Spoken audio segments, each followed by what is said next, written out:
Ryan, what did you find? Yeah, so right now investigators are poring over these videos scheduled to post on YouTube around the time of the shooting. They were posted under the account of Robin Westman, and they were live for a couple hours before being removed by law enforcement. One of the more jarring images from the videos is this one, the arsenal of guns and ammo on display. Something many of you may have noticed is the written words and names on some of the weapons. One of the guns says "Kill Trump," and others have the names of notable mass shooters, including Ruppnow, likely a reference to Natalie Ruppnow, the suspected mass shooter in Madison last year. The name Robert Bowers is also written on one of the weapons. He was responsible for the deadliest attack on the Jewish community. We don't know when this video was shot, but there is a reference to tomorrow. Take a listen. Tomorrow.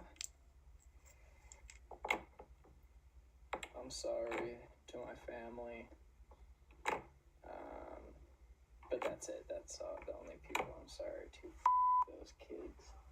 It's really disturbing to listen to. In addition to the guns and ammo, the video also flips through these pages of what appears to be a manifesto. It's addressed to my family and friends, saying in part, "I'm a sad person, haunted by these thoughts that do not go away. I know this is wrong, but I can't seem to stop myself."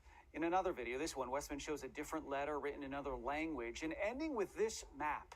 It appears to be of a church, possibly a critical clue for investigators. We see several guns in those videos. Police say only 3 were used in the attack. Guys, all 3 purchased legally and recently. Lindsay. So yeah, guys, kind of reporting on an event that happened the same day as the Charlie Kirk assassination. So it kind of did get overshadowed in the light of that, but just really, really disturbing stuff.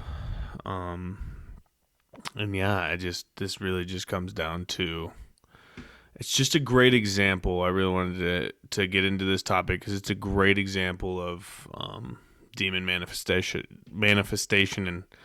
in real time. And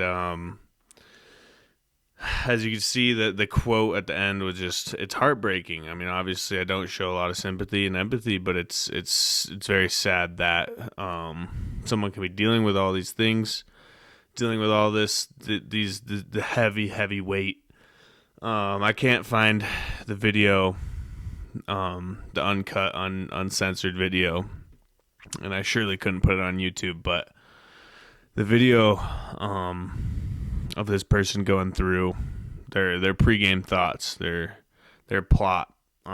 It was just one of the most demonic things I've ever seen in my entire life. Complete possession. This is far past oppression.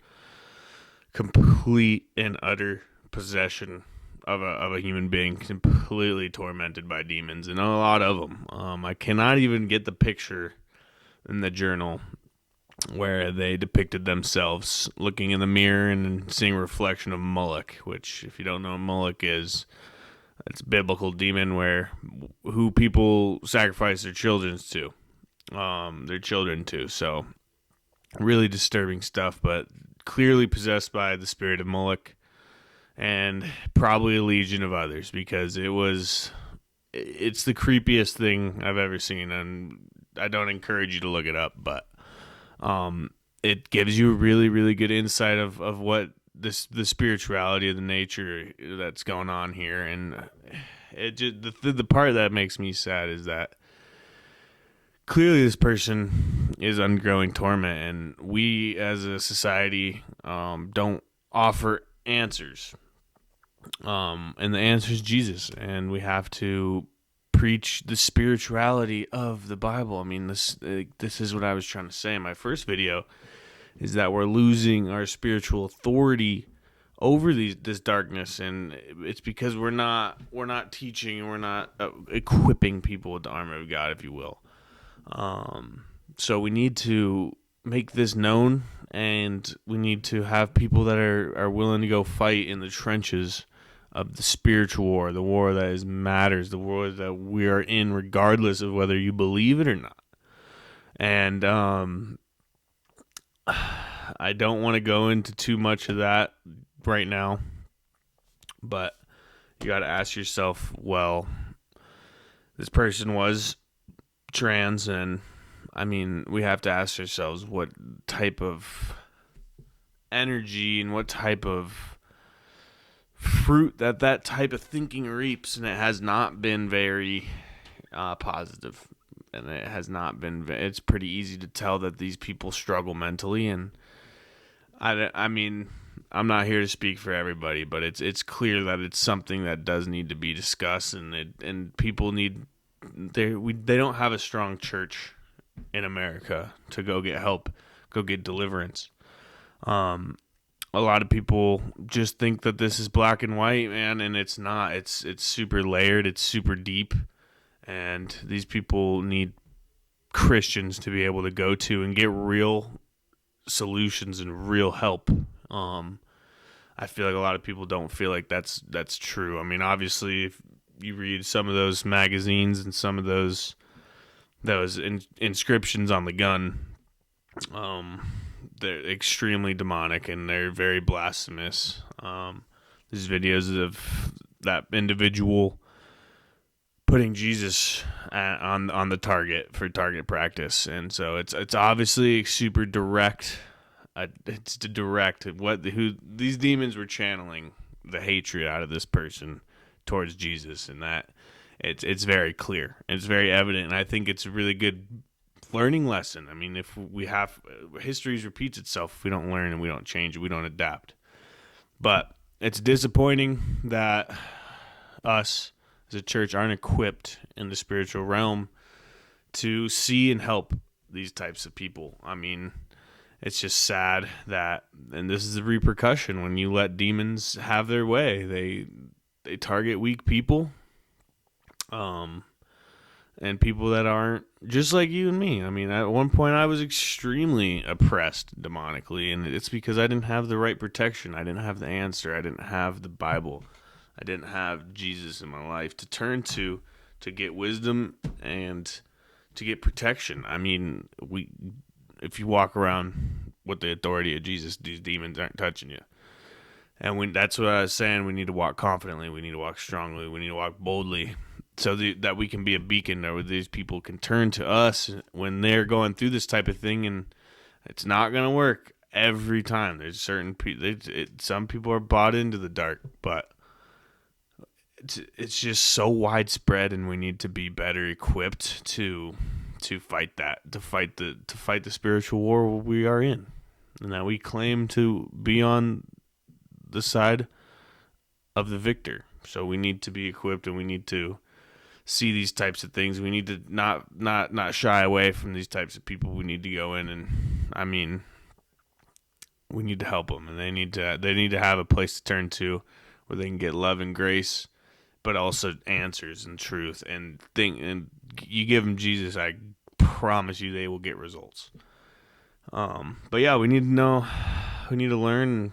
I'm especially interested in learning, getting better, and how to cast these things out and give people deliverance. We need to know that we walk with the spiritual authority given to us by Jesus, and we need to identify and help these types of people out.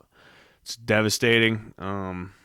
Thoughts and prayers to the families of the two children that were unalived, and then the many others that were injured due to this blatant attack against God's people by a demonically possessed person.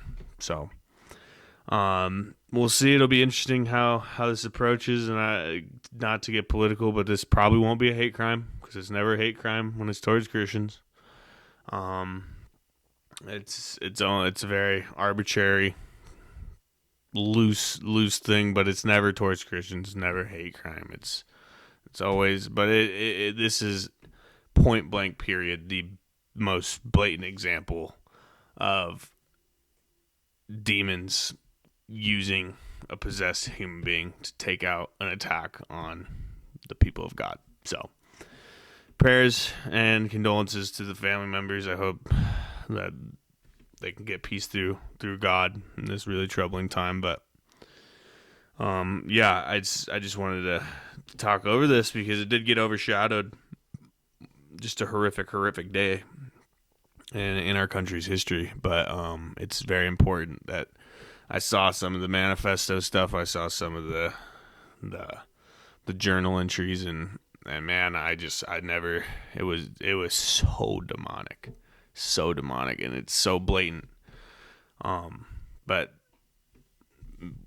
these people have the same potential to get saved, and we need to take that approach that we could save them. We need to have a church that is equipped and can actually help people that are battling these demons, and they don't have a chance, and they don't have a chance without the Lord and Savior. So we need to bring that to them. We need to bring that to the people. And we need to be a beacon of where people feel comfortable and safe to come get answers, and not just the sugar-coated version of stuff. And that's another part where we're not teaching the right things. We're not teaching.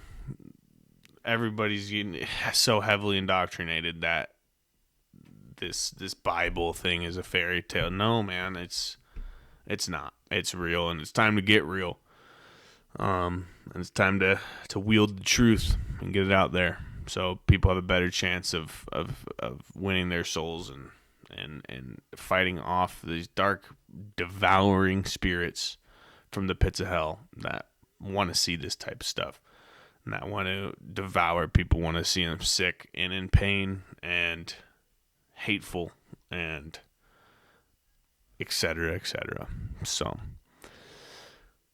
God bless you guys. It's time to get real with ourselves. It's time to get educated. It's time to get in the Word, myself included, and everything that I ever say on this channel, myself included. I'm just as guilty as anyone else before me and anyone else after me. But it needs to happen. We need to be there to be a beacon of light in this dark, dark world.